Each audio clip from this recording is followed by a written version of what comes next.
untuk kita semua. Yang terhormat Bapak Mahlianur Rahman, SPD MPD, dan teman-teman sekalian. Di sini kami akan mempresentasikan hasil diskusi kami tentang pembelajaran sekolah dasar berdasarkan minat area ilmu pengetahuan alam dan matematika. Sebelumnya, perkenalkan, nama saya Tiara Dwi Nova dan rekan saya Robiah Pratama, Lisa Aifadliani, Nektaria Kalisiana Maulina, dan Uliria Darliana Putri Turnip. Untuk materi pertama akan dijelaskan oleh Nektaria. Pada Nekta, saya persilahkan.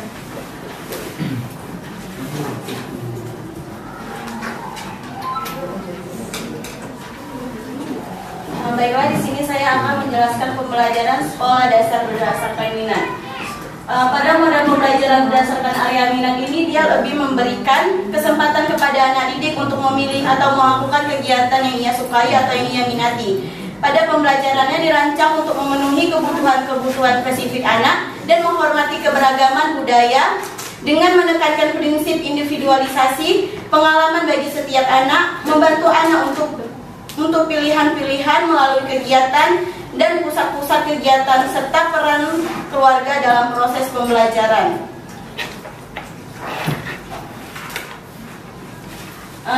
Setelah itu ada tahap ataupun langkah pembelajaran berdasarkan minat. Yang pertama itu guru memberikan penjelasan kegiatan-kegiatan di dalam area yang diprogramkan beserta jumlah anak yang boleh bermain di area minat tersebut. Dan yang kedua itu guru hanya menyiapkan 6 tiket sebagai tanda masuk di masing-masing area. Yang ketiga, guru membagi jumlah anak di setiap kegiatan bermain. Setelah itu guru memberikan kesempatan anak untuk bebas memilih kegiatan sesuai dengan minatnya. Setelah itu anak dapat berpindah kegiatan sesuai dengan minatnya jika ada tempat kosong atau dalam kegiatan tersebut, tempat yang diminati anak. Setelah itu guru mencatat setiap kegiatan yang dilakukan peserta didik sebagai proses pemantauan tumbuh kembang anak. Guru dapat memotivasi anak agar mau mencoba bermain bersama teman yang lainnya. Guru melakukan evaluasi pembelajaran bersama peserta didik, dan guru memberikan pengakuan dan penguatan kepada peserta didik. Setelah itu, pengaruh metode pembelajaran yang efektif dalam meningkatkan minat belajar. Seperti pada metode cooperative learning dan metode reciprocal teaching dan metode L5, dalam situasi pengajaran ini siswa diminta untuk bekerja sama dalam sebuah kelompok kecil untuk merencanakan cara-cara memahami informasi, mengontrol aktivitas belajar mereka dalam memahami informasi dan mengevaluasi aktivitas mereka. Hasil penelitian ini menunjukkan bahwa situasi ini dapat meningkatkan pemahaman siswa akan informasi yang disampaikan dan juga cara mereka dalam belajar, berpikir, dan beraktivitas. Selanjutnya saya serahkan kepada moderator. Selanjutnya materi kedua akan dijelaskan oleh Lisa Aifadliani. Kepada Lisa saya persilahkan. Baik, selanjutnya saya akan menjelaskan tentang pengelolaan kelas dalam area pembelajaran. Hal-hal yang perlu dalam pengelolaan kelas itu, yang pertama ada alat bermain. Alat bermain itu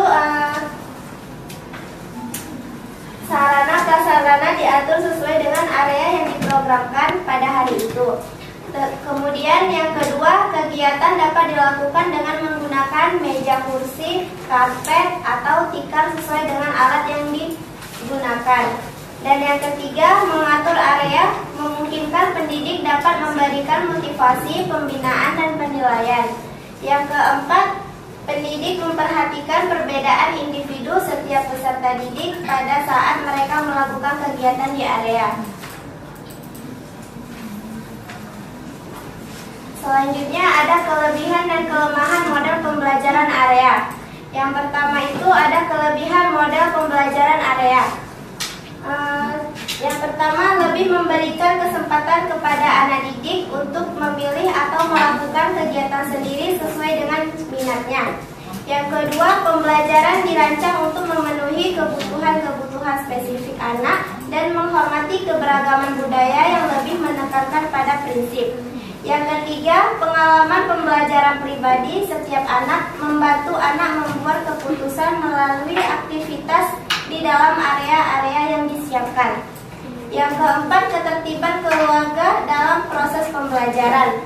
Yang kelima, bagi kegiatan yang memerlukan pemahaman atau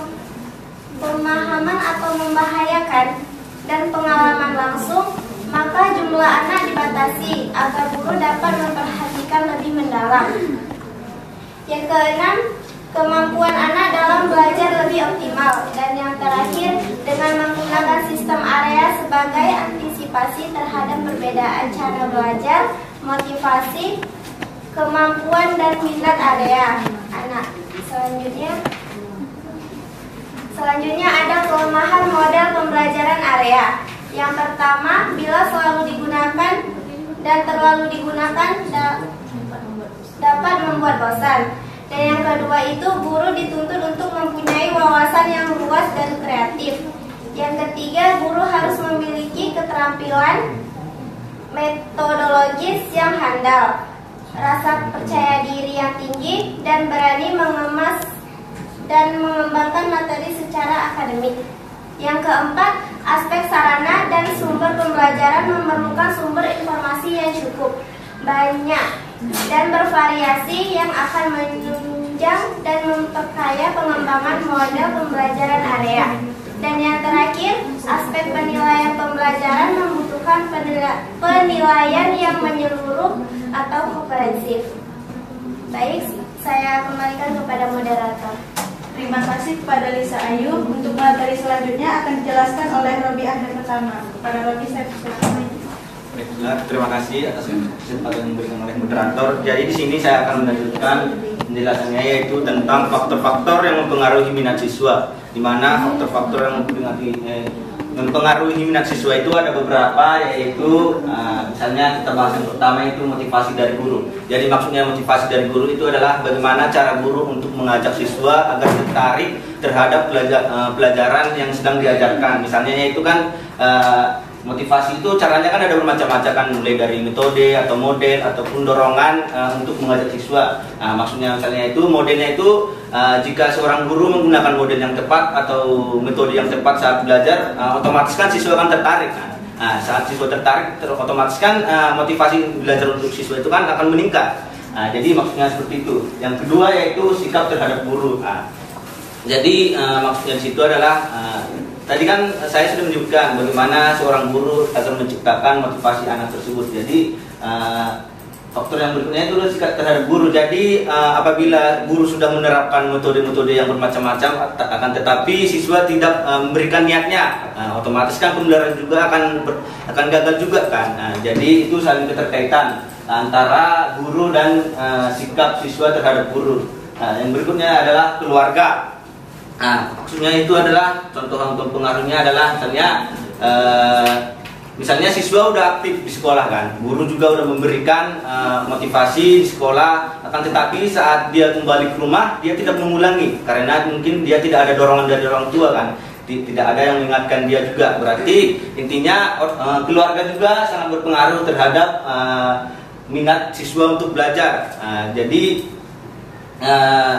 mungkin saat siswa pulang ke rumah, orang tua lah yang paling berperan, karena kan mungkin guru kan cuma hanya setengah hari, selanjutnya kan yang meneruskan itu orang tua. Jadi peran orang tua juga sangat penting di sini.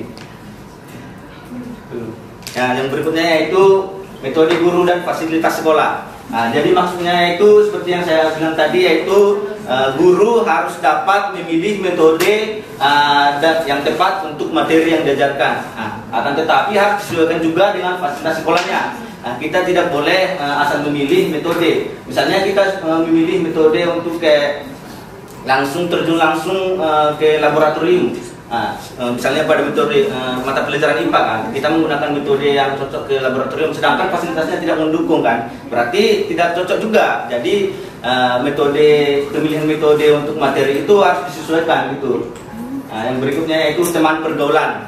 Jadi maksudnya itu mungkin kita dapat berteman ke semua orang, akan tetapi mungkin hal-hal buruknya nggak usah kita ikuti seperti itu. Soalnya kan misalnya kita udah motivasi dari guru, udah kita ambil semua, keluarga sudah sangat mendukung, akan tetapi kita terikut-ikut sama kawan, jadi kan sia-sia juga kayak gitu kan, jadi malu juga. Jadi mungkin intinya kita dapat berkawan dengan semua orang, akan tetapi hal-hal buruknya kita tinggalkan aja. Yang berikutnya yaitu media massa. Mungkin maksudnya media massa di sini yaitu bagaimana seorang guru ataupun siswa mencari informasi tidak hanya dari guru ataupun fasilitas sekolah. Media massa juga dapat digunakan misalnya seperti koran ataupun media elektronik seperti TV, internet kayak gitu. Nah, yang berikutnya yaitu pembelajaran sekolah dasar berdasarkan minat area ilmu pengetahuan alam. Jadi maksudnya yaitu adalah pembelajaran IPA siswa tidak hanya diberikan pengetahuan saja atau menghafal fakta, namun pembelajaran IPA didasarkan pada prinsip-prinsip dan proses yang dapat menumbuhkan sikap ilmiah terhadap konsep-konsep IPA melalui kegiatan-kegiatan pengamatan langsung, dan penemuan siswa dituntut untuk aktif menggunakan pikiran dalam mempelajari gejala-gejala alam serta melatih sikap objektif dan jujur dalam melahirkan penemuan baru. Yang berikutnya yaitu tujuan pembelajaran IPA, di mana di sini ada beberapa tujuannya. Yang pertama yaitu mengembangkan pengetahuan dan pemahaman konsep-konsep IPA yang bermanfaat dan tepat diterapkan dalam kehidupan sehari-hari. Yang kedua, mengembangkan rasa ingin tahu, sikap positif dan kesadaran tentang adanya hubungan yang saling mempengaruhi antara IPA, lingkungan, teknologi, dan masyarakat.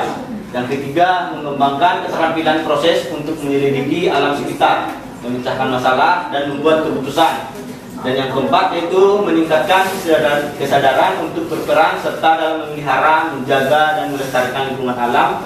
Dan yang keenam dan yang kelima, meningkatkan kesadaran untuk menghargai alam dan segala keteraturannya sebagai salah satu ciptaan Tuhan. Dan yang keenam yaitu memperoleh bekal pengetahuan, konsep dan keterampilan IPA sebagai dasar untuk melanjutkan pendidikan yang lebih tinggi yaitu SMP. Nah, selanjutnya saya serahkan kepada moderator. Terima kasih pada Rofi yang telah menjelaskan materinya. Untuk materi selanjutnya akan dijelaskan oleh Bu Lilia. Pada Bu Lilia, saya persilakan. Materi selanjutnya adalah pembelajaran sekolah dasar berdasarkan minat matematika. Area matematika merupakan tempat yang menyediakan permainan-permainan yang dapat membantu anak belajar mencocokkan, berhitung, dan mengelompokkan, serta menciptakan sendiri permainan yang mereka sukai. Kegiatan-kegiatan di area ini mendorong anak mengembangkan kemampuan intelektual, otot-otot halus, koordinasi mata tangan, dan keterampilan sosial seperti berbagi, bernegosiasi, dan memecahkan masalah. Alat bermain di area matematika adalah lambang bilangan, kepingan geometri, kartu angka, puzzle, pohon hitung, dan sebagainya.